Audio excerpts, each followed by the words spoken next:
ಚರಿತ್ರೆಯ ಮತ್ತೊಂದು ವಿಡಿಯೋಗೆ ನಿಮಗೆಲ್ಲ ಪ್ರೀತಿಯ ಸ್ವಾಗತ. ಕೀನ್ಯಾದಲ್ಲಿ ರಥಯಾತ್ರೆ, ಮಾರಿಷಸ್ನಲ್ಲಿ ಭಗವಾನ್ ಶಿವನ ದೊಡ್ಡ ವಿಗ್ರಹ, ಗಾನಾದಲ್ಲಿ ಗಣೇಶ ಚತುರ್ಥಿ, ಸುಡಾನ್ ದೇಶದ ಭಾರತೀಯ ಸಂಸ್ಕೃತಿಯ ಮದುವೆ. ಇದನ್ನೆಲ್ಲ ನೋಡಿದರೆ ನಿಮ್ಗೆ ಭಾರತದಿಂದ ಹೊರಗೆ ಇದ್ದೇವೆ ಅಂತ ಅನ್ಸೋದೇ ಇಲ್ಲ. ಆಫ್ರಿಕಾ ಖಂಡದಲ್ಲಿ ಹಿಂದೂ ಸಾಮ್ರಾಜ್ಯವೇ ಇದೆ. ಹಿಂದೂಗಳು ಅತಿ ಹೆಚ್ಚಾಗಿ ವಲಸೆ ಹೋಗೋದು ಯುರೋಪಿಯನ್ ದೇಶಗಳಿಗೆ ಅನ್ನುವ ತಪ್ಪು ಕಲ್ಪನೆ ಇದೆ. ಆದರೆ ಅತಿ ಹೆಚ್ಚು ಹಿಂದೂಗಳು ಇರುವ ದೇಶಗಳ ಪೈಕಿ ಆಫ್ರಿಕಾ ದೇಶಗಳದ್ದೇ ಸಿಂಹ ಪಾಲು. ಕೇವಲ 10 ವರ್ಷದಲ್ಲಿ ಗಾನಾದಲ್ಲಿ 12,000 ಇದ್ದ ಹಿಂದೂಗಳ ಸಂಖ್ಯೆ ಈಗ 2,50,000ಕ್ಕೆ ಏರಿಕೆಯಾಗಿದೆ. ಅಂದಹಾಗೆ ಆಫ್ರಿಕಾದಲ್ಲಿ ಯಾಕೆ ಹಿಂದೂಗಳ ಸಂಖ್ಯೆ ಹೆಚ್ಚಾಗುತ್ತಿದೆ? ಹಿಂದೂ ಸಂಸ್ಕೃತಿ ಆಫ್ರಿಕಾದಲ್ಲಿ ಆವರಿಸಿಕೊಳ್ತಾ ಇರೋದು ಯಾಕೆ? ಎಲ್ಲವನ್ನ ಡೀಟೇಲ್ ಆಗಿ ತೋರಿಸ್ತೀವಿ ನೋಡಿ.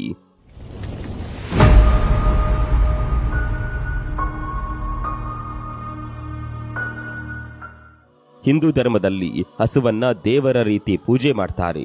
ಆಫ್ರಿಕಾದಲ್ಲೂ ಕೂಡ ಅಷ್ಟೇ ಹಸುವಿಗೆ ವಿಶೇಷ ಸ್ಥಾನ ನೀಡಲಾಗಿದೆ. ಆಫ್ರಿಕಾದಲ್ಲಿ ಮುಂಡರಿ ಅನ್ನುವ ಒಂದು ಬುಡಕಟ್ಟು ಜನಾಂಗ ಇದೆ.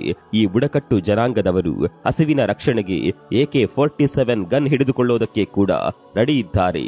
ಈ ಬುಡಕಟ್ಟು ಜನಾಂಗದವರು ಹಸುವನ್ನ ದೇವಲೋಕ ಹಾಗೂ ಭೂಲೋಕದ ಕೊಂಡಿ ಅಂತ ಪೂಜೆ ಮಾಡ್ತಾರೆ. ಈ ಬುಡಕಟ್ಟು ಜನಾಂಗದವರು ಗೋಮೂತ್ರವನ್ನ ಕೂಡ ಕುಡಿತಾರೆ. ನಮ್ಮಲ್ಲೂ ಕೂಡ ಗೋಮೂತ್ರಕ್ಕೆ ವಿಶೇಷ ಸ್ಥಾನಮಾನ ಇದೆ. ಅದೇ ರೀತಿ ಈ ಬುಡಕಟ್ಟು ಜನಾಂಗದವರು ಕೂಡ ಗೋವನ್ನ ಪೂಜೆ ಮಾಡಿ ಗೋಮೂತ್ರ ಕುಡಿತಾರೆ.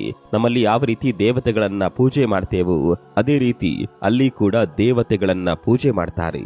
ನಮ್ಮಲ್ಲಿ ಯಾವ ರೀತಿ ಶಿವ ದೇವರಿದ್ದಾರೋ ಅದೇ ರೀತಿ ಅಲ್ಲಿ ಮಾಮಿ ವಟ ಅನ್ನುವ ದೇವರಿದ್ದಾರೆ. ಶಿವನ ಕುತ್ತಿಗೆಯಲ್ಲಿ ಯಾವ ರೀತಿ ನಾಗರಾಜ ಹೆಡೆಯೆತ್ತಿ ಕುಳಿತಿದ್ದಾನೋ ಹಾಗೆಯೇ ಈ ಮಾಮಿ ವಟ ಅನ್ನುವ ದೇವರ ಕುತ್ತಿಗೆಯಲ್ಲಿ ಹಾವು ಇದೆ. ಇನ್ನು ಈಜಿಪ್ಟ್ ದೇವತೆಯಾದ ಐಸಿಸ್ ನಮ್ಮ ಕಾಳಿ ಮಾತೆಯ ತರ ಕಾಣ್ತಾರೆ.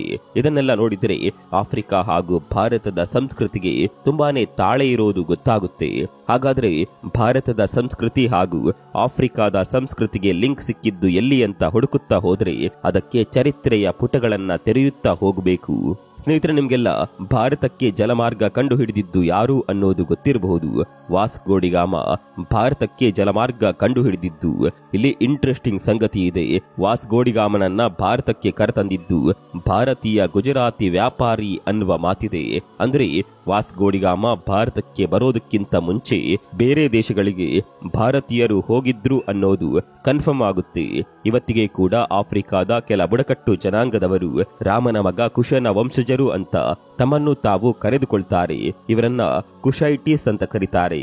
ಒಂದ್ಸಲ ಸ್ವಾಮಿ ಕೃಷ್ಣಾನಂದ ಅನ್ನುವ ಸ್ವಾಮೀಜಿಯೊಬ್ಬರು ಇಥಿಯೋಪಿಯಾದ ರಾಜನನ್ನ ಭೇಟಿಯಾಗಿದ್ರು.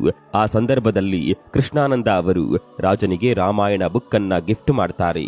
ಈ ಬುಕ್ ನೋಡಿದ ರಾಜ ಈ ಬುಕ್ ಅನ್ನ ನಾನು ಮೊದಲೇ ನೋಡಿದ್ದೇನೆ ಅಂತ ಹೇಳ್ತಾರೆ. ಇದನ್ನೆಲ್ಲ ನೋಡಿದರೆ ಆಫ್ರಿಕಾದ ದೇಶಗಳಿಗೂ ಭಾರತಕ್ಕೂ ಹಿಂದಿನಿಂದಲೂ ಕನೆಕ್ಷನ್ ಇತ್ತು ಅನ್ನೋದು ಗೊತ್ತಾಗುತ್ತೆ. ಕೇವಲ ಕನೆಕ್ಷನ್ ಮಾತ್ರವಲ್ಲ, ವ್ಯಾಪಾರ ಕೂಡ ನಡೀತಾ ಇತ್ತು ಅನ್ನುವ ಬಗ್ಗೆ ಹಲವು ಕಡೆ ಉಲ್ಲೇಖ ಬರುತ್ತೆ. ನಮ್ಮಲ್ಲಿ ಯಾವ ರೀತಿ ರಾಮಾಯಣ ಇದೆಯೋ ಅಲ್ಲೂ ಕೂಡ ರಾಮಾಯಣ ಇದೆ. ಆದರೆ ಅಲ್ಲಿ ಕೆಲವೊಂದು ಬದಲಾವಣೆ ಇದೆ ಅಷ್ಟೇ. ನಮ್ಮ ರಾಮನನ್ನ ಅಲ್ಲಿ ಹಾಮ್ ಅಂತ ಕರೀತಾರೆ. ಇದೊಂದು ಭಾಷಾ ಬದಲಾವಣೆ ಅಷ್ಟೇ. ಇನ್ನು ನಮ್ಮ ಗ್ರಂಥಗಳಲ್ಲಿ ಉಲ್ಲೇಖವಾಗಿರುವ ಪ್ರಕಾರ ಭಗವಾನ್ ರಾಮನ 2 ಮಕ್ಕಳಾದ ಲವಕುಶರಿಗೆ ಅರ್ಧ ಭೂಭಾಗವನ್ನ ನೀಡಲಾಗಿತ್ತು. ಹೀಗೆ ಭೂಮಿಯನ್ನ ನೀಡುವಾಗ ಈಗಿನ ಆಫ್ರಿಕಾ ಖಂಡದ ಭಾಗ ಕುಶನಿಗೆ ಸಿಕ್ಕಿತ್ತಂತೆ. ನಮ್ಮ ಗ್ರಂಥಗಳಲ್ಲಿ ಆಫ್ರಿಕಾ ಖಂಡವನ್ನ ಕುಶ್ ದ್ವೀಪ್ ಅಂತ ಕರೆಯಲಾಗಿದೆ. ಸಂಸ್ಕೃತದಲ್ಲಿ ಕುಶ್ ಅಂದ್ರೆ ಹುಲ್ಲು ಅಂತ ಅರ್ಥ. ಆಫ್ರಿಕಾದಲ್ಲಿ ತುಂಬಾನೇ ಹುಲ್ಲುಗಾವಲು ಪ್ರದೇಶ ಇದೆ. ಇಲ್ಲಿ ವಾಸ ಮಾಡುವ ಜನರಿಗೆ ಕುಸೈಡ್ಸ್ ಅಂತ ಕರೀತಾರೆ ಅನ್ನೋದನ್ನ ನಾವು ಮೊದಲೇ ಹೇಳಿದ್ದೇವೆ. ಇದು ಕೆಲವೊಂದು ಪುರಾಣಗಳಲ್ಲಿ ಇರುವ ಉಲ್ಲೇಖ ಆಯಿತು. ಇನ್ನು ಇತಿಹಾಸದ ಪುಟಗಳಲ್ಲಿ ಕೂಡ ಭಾರತ ಹಾಗೂ ಆಫ್ರಿಕಾದ ನಡುವೆ ಸಂಬಂಧ ಇದ್ದ ಬಗ್ಗೆ ಉಲ್ಲೇಖ ಬರುತ್ತೆ. 2500 ವರ್ಷಗಳ ಹಿಂದೆ ತಾಂಜೇನಿಯಾದ ರಾಫ್ಟಾ ಅನ್ನುವ ಬಂದರು ಪ್ರದೇಶದಲ್ಲಿ ಭಾರತದಲ್ಲಿ ಬಳಕೆ ಮಾಡ್ತಾ ಇದ್ದ ಮಣ್ಣಿನ ಮಡಕೆ ಹಾಗೂ ಲೋಟಗಳು ಸಿಕ್ಕಿದ್ದವು. ಇಂಟ್ರೆಸ್ಟಿಂಗ್ ಸಂಗತಿ ಏನ್ ಗೊತ್ತಾ? ನಮ್ಮ ಕೇರಳದಲ್ಲಿ ಆಫ್ರಿಕಾದವರು ಬಳಕೆ ಮಾಡ್ತಾ ಇದ್ದ ಚಿನ್ನ ಹಾಗೂ ಮೂರ್ತಿಗಳು ಸಿಕ್ಕಿದ್ದವು. ಇನ್ನು ಭಾರತದ ಕಾಮಸೂತ್ರ ಪುಸ್ತಕದಲ್ಲಿ ಕೂಡ ಆಫ್ರಿಕಾದ ಆಸ್ಟ್ರಿಚ್, ಆಫ್ರಿಕಾದ ಸಾಂಬಾರು ಪದಾರ್ಥಗಳ ಬಗ್ಗೆ ಉಲ್ಲೇಖ ಇದೆ. ಇನ್ನು ಆಧುನಿಕ ಪ್ರಪಂಚಕ್ಕೆ ಬಂದರೆ ಆಫ್ರಿಕಾದಲ್ಲಿ ಹಿಂದೂ ಸಂಸ್ಕೃತಿ ಹರಡೋದಕ್ಕೆ ಕಾರಣ ಬ್ರಿಟಿಷರು ಭಾರತದಿಂದ ಆಫ್ರಿಕಾಗೆ ಕಾರ್ಮಿಕರನ್ನ ಕರೆದುಕೊಂಡು ಹೋಗ್ತಾ ಇದ್ರು. ಹೀಗೆ ಆಫ್ರಿಕಾ ಖಂಡದ ತುಂಬಾ ದೇಶಗಳಿಗೆ ಭಾರತದ ಕಾರ್ಮಿಕರು ವಲಸೆ ಹೋಗಬೇಕಾದ ಅನಿವಾರ್ಯತೆ ಎದುರಾಗುತ್ತೆ. ಹೀಗಾಗಿ ಇವತ್ತು ಆಫ್ರಿಕಾದ ಹಲವು ದೇಶಗಳಲ್ಲಿ ಭಾರತೀಯರ ಪಾರುಪತ್ಯವೇ ಹೆಚ್ಚಿದೆ. ಮಾರಿಷಸ್ ಅನ್ನುವ ದೇಶದ ರಾಷ್ಟ್ರಪಿತ ಭಾರತೀಯ ಮೂಲದವರು. 1834ರಿಂದ 1920ರ ನಡುವೆ 5 ಲಕ್ಷಕ್ಕೂ ಹೆಚ್ಚು ಭಾರತೀಯ ಕಾರ್ಮಿಕರು ಮಾರಿಷಸ್ ದೇಶಕ್ಕೆ ಹೋಗಿದ್ರು. ಹೀಗೆ ಹೋದ ಕಾರ್ಮಿಕರಲ್ಲಿ ತುಂಬಾ ಜನ ಭಾರತಕ್ಕೆ ವಾಪಸ್ ಬರಲೇ ಇಲ್ಲ. ಮಾರಿಷಸ್ನಲ್ಲಿ ಇವತ್ತು ಹಿಂದೂಗಳು ಅದೆಷ್ಟು ಹಿಡಿತ ಸಾಧಿಸಿದ್ದಾರೆ ಅಂದ್ರೆ ಕಳೆದ 10 ವರ್ಷಗಳಿಂದ ಹಿಂದೂ ಧರ್ಮೀಯರೇ ಅಲ್ಲಿ ಪ್ರಧಾನಿ ಹಾಗೂ ರಾಷ್ಟ್ರಪತಿಗಳಾಗಿದ್ದಾರೆ. ಇನ್ನು ಉಗಾಂಡಾಗೆ ಕೂಡ ಭಾರತೀಯ ಕಾರ್ಮಿಕರು ಹೋಗಿದ್ರು. ಅಂದಿನ ಕಾಲದಲ್ಲಿ ಸುಮಾರು 40,000 ಕಾರ್ಮಿಕರು ಉಗಾಂಡ ದೇಶಕ್ಕೆ ವಲಸೆ ಹೋಗಿದ್ರು. ಬ್ರಿಟಿಷರು ಭಾರತಕ್ಕೆ ಸ್ವಾತಂತ್ರ್ಯ ಕೊಟ್ಟಾಗ ಅಲ್ಲಿದ್ದ ಭಾರತೀಯರು ವಾಪಸ್ ಬರಲಿಲ್ಲ, ಅವರು ಅಲ್ಲೇ ಉಳಿದುಕೊಂಡು ಬಿಡ್ತಾರೆ. ಈಗ ನೀವು ಕೇಳಬಹುದು, ಉಗಾಂಡದಲ್ಲಿ ಈಗ ಭಾರತೀಯರ ಸಂಖ್ಯೆ ಕಡಿಮೆ ಇದೆಯಲ್ಲ, ಅವರು ಎಲ್ಲಿ ಹೋದ್ರು? ಇದಕ್ಕೆ ಉತ್ತರ ಇದಿ ಅಮೀನ್ ಅನ್ನುವ ರಾಕ್ಷಸ. ಹೌದು, ಇದಿ ಅಮೀನ್ ಅನ್ನುವ ರಾಕ್ಷಸ ಉಗಾಂಡವನ್ನ ಆಳ್ತಾ ಇದ್ದ ಸಂದರ್ಭದಲ್ಲಿ ಭಾರತೀಯ ಮೂಲದವರನ್ನ ಚಿತ್ರಹಿಂಸೆ ಕೊಟ್ಟು ಭಾರತಕ್ಕೆ ವಾಪಸ್ ಕಳಿಸ್ತಾನೆ. ಇದರಿಂದ ಅಲ್ಲಿದ್ದ 90% ಹಿಂದೂಗಳು ಭಾರತಕ್ಕೆ ವಾಪಸ್ ಬರ್ತಾರೆ. ಭಾರತೀಯರು ವಾಪಸ್ ಬಂದಿದ್ದೇ ಆ ದೇಶಕ್ಕೆ ಮುಳುವಾಗುತ್ತೆ. ಅಂದು ಬಿದ್ದ ಆ ದೇಶದ ಆರ್ಥಿಕತೆ ಇನ್ನೂ ಕೂಡ ಮೇಲೆ ಬಂದಿಲ್ಲ. ಈಗ ಅದೊಂದು ಕಡು ಬಡತನದಿಂದ ಕೂಡಿದ ದೇಶ ಅನ್ನುವ ಕುಖ್ಯಾತಿಗೆ ಪಾತ್ರವಾಗಿದೆ. ಇಂಟ್ರೆಸ್ಟಿಂಗ್ ಸಂಗತಿ ಏನ್ ಗೊತ್ತಾ? ಉಗಾಂಡಾಗೆ ಭಾರತೀಯರ ವ್ಯಾಲ್ಯೂ ಏನು ಅನ್ನೋದು ಗೊತ್ತಾಗಿದೆ. ಹೀಗಾಗಿ 1992ರಲ್ಲಿ ಭಾರತೀಯರನ್ನ ಮತ್ತೆ ವಾಪಸ್ ಕರೆಸಿಕೊಳ್ಳೋದಕ್ಕೆ ಉಗಾಂಡ ಸರ್ಕಾರ ನಿರ್ಧಾರ ಮಾಡಿತ್ತು. ಆದರೆ ಯಾರೂ ಕೂಡ ವಾಪಸ್ ಹೋಗ್ಲೇ ಇಲ್ಲ. ಇಷ್ಟೆಲ್ಲ ಆದರೂ ಇವತ್ತಿಗೂ ಆಫ್ರಿಕಾದಲ್ಲಿ 30,000 ಭಾರತೀಯರು ವಾಸವಾಗಿದ್ದಾರೆ. ಇಲ್ಲಿ ಗೊತ್ತಿರಲೇಬೇಕಾದ ಒಂದು ಸಂಗತಿ ಇದೆ. ಉಗಾಂಡಾದ 60% ತೆರಿಗೆ ಆದಾಯ ಬರ್ತಾ ಇರೋದು ಭಾರತೀಯ ಮೂಲದವರಿಂದ. ಇನ್ನು ದಕ್ಷಿಣ ಆಫ್ರಿಕಾಗೆ ಕೂಡ ಭಾರತೀಯರನ್ನ ಕಾರ್ಮಿಕರನ್ನಾಗಿ ಕಳಿಸಲಾಗಿತ್ತು. ಅಲ್ಲಿ ಈಗಲೂ ಕೂಡ ಭಾರತೀಯ ಮೂಲದವರು ವಾಸ ಮಾಡ್ತಾ ಇದ್ದಾರೆ. ಇನ್ನು ಗಾನಾ ದೇಶದಲ್ಲೂ ಕೂಡ ಹಿಂದೂ ಸಂಸ್ಕೃತಿ ಇದೆ.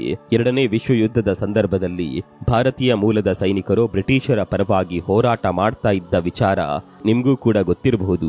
ಹೀಗೆ ಬ್ರಿಟಿಷರ ಪರವಾಗಿ ಹೋರಾಟಕ್ಕೆ ಹೋದ ಕೆಲ ಸೈನಿಕರು ಗಾನಾ ದೇಶದಲ್ಲಿ ನೆಲೆಯೂರುತ್ತಾರೆ. ಹೀಗೆ ನೆಲೆ ನಿಂತ ಸೈನಿಕರು ತಮ್ಮ ಆಚರಣೆಗಳನ್ನ ಮಾಡೋದಕ್ಕೆ ಶುರು ಮಾಡ್ತಾರೆ. ಇದರಿಂದ ಅಲ್ಲಿನ ಸ್ಥಳೀಯರು ಕೂಡ ಹಿಂದೂ ಧರ್ಮದತ್ತ ಅಟ್ರಾಕ್ಟ್ ಆಗ್ತಾರೆ. ಇಲ್ಲಿ ಬಲವಂತದ ಮತಾಂತರ ನಡೆಯಲಿಲ್ಲ.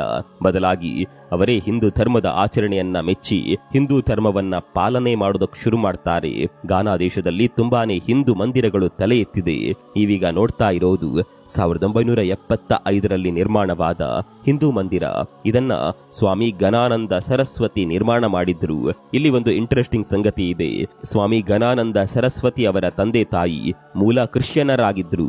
ಅವರ ತಂದೆ ತಾಯಿ ಭಾರತಕ್ಕೆ ಬಂದಾಗ ಋಷಿಕೇಶದ ಸ್ವಾಮಿ ಕೃಷ್ಣಾನಂದ ಅವರ ಭೇಟಿ ಮಾಡ್ತಾರೆ. ನಂತರ ಅವರು ಇಲ್ಲೇ ಹಿಂದೂ ಧರ್ಮಕ್ಕೆ ಮತಾಂತರವಾಗ್ತಾರೆ. ಹೀಗೆ ಹಿಂದೂ ಧರ್ಮಕ್ಕೆ ಮತಾಂತರವಾದ ಅವರು ತಮ್ಮ ಮಗನಾದ ಗಣಾನಂದ ಅವರನ್ನ ಸ್ವಾಮೀಜಿ ಮಾಡ್ತಾರೆ. ನಂತರ ಗಣಾನಂದ ಗಾನಾ ದೇಶದಲ್ಲಿ ದೇವಸ್ಥಾನವನ್ನೇ ಕಟ್ತಾರೆ. ಈ ಮಂದಿರಕ್ಕೆ ಈಗ ಕೇವಲ ಹಿಂದೂಗಳು ಮಾತ್ರವಲ್ಲ, ಮುಸ್ಲಿಮರು ಕೂಡ ಬಂದು ಪೂಜೆ ಪುನಸ್ಕಾರ ಮಾಡ್ತಾರೆ. ಮುಸ್ಲಿಮರು ಹೇಳುವ ಪ್ರಕಾರ ಈ ಮಂದಿರಕ್ಕೆ ಬಂದರೆ ಅದೇನೋ ನೆಮ್ಮದಿ ಸಿಗುತ್ತಂತೆ. ಭಾರತೀಯರು ಹೋದ ಕಡೆಯಲ್ಲೆಲ್ಲ ತಮ್ಮ ಸಂಸ್ಕೃತಿಯನ್ನ ಎಲ್ಲೂ ಕೂಡ ಬಿಟ್ಟುಕೊಡೋದಿಲ್ಲ. ಇದೇ ಕಾರಣಕ್ಕೆ ಇವತ್ತು ಆಫ್ರಿಕಾ ತುಂಬಾ ಭಾರತೀಯ ಸಂಸ್ಕೃತಿ ಜೀವಂತವಾಗಿದೆ. ಭಾರತೀಯರು ಎಲ್ಲೇ ಹೋದರೂ ಅಲ್ಲಿ ಒಂದು ಸಾಮ್ರಾಜ್ಯ ಕಟ್ತಾರೆ, ಅಲ್ಲಿ ಹೋಗಿ ಸಕ್ಸಸ್ ಆಗ್ತಾರೆ. ಇವತ್ತು ಜಗತ್ತಿನ ದೊಡ್ಡ ದೊಡ್ಡ ಕಂಪನಿಗಳಿಗೆ ಸಿಇಒಗಳು ಭಾರತೀಯರು. ಹಾಗಂತ ಅವರೆಲ್ಲ ಇಲ್ಲೇ ಇದ್ದುಕೊಂಡು ಸಿಇಒ ಆದವರಲ್ಲ. ಅವರು ಆ ದೇಶಕ್ಕೆ ಹೋಗಿ ಅಲ್ಲಿ ಬೆಳೆದು ಆ ದೇಶಗಳ ದೊಡ್ಡ ದೊಡ್ಡ ಕಂಪನಿಯಲ್ಲಿ ಉನ್ನತ ಸ್ಥಾನವನ್ನ ಅಲಂಕರಿಸಿದ್ದಾರೆ. ನಾವೆಲ್ಲ ಇವತ್ತು ವಿದೇಶಿ ಸಂಸ್ಕೃತಿಯನ್ನ ಪಾಲನೆ ಮಾಡ್ತಾ ಇದ್ದೇವೆ. ಆದರೆ ವಿದೇಶಿಯರು ನಮ್ಮ ಸಂಸ್ಕೃತಿಯತ್ತ ಹೆಚ್ಚು ಅಟ್ರಾಕ್ಟ್ ಆಗ್ತಾರೆ. ಭಾರತದ ಸಂಸ್ಕೃತಿಯನ್ನ ನಾವು ಮರಿತಾ ಇದ್ದೇವೆ ಅನ್ನೋದೇ ದುರಂತ. ಈ ವಿಚಾರದ ಬಗ್ಗೆ ನಿಮ್ಗೇನನ್ಸುತ್ತೆ? ಕಾಮೆಂಟ್ ಮಾಡಿ.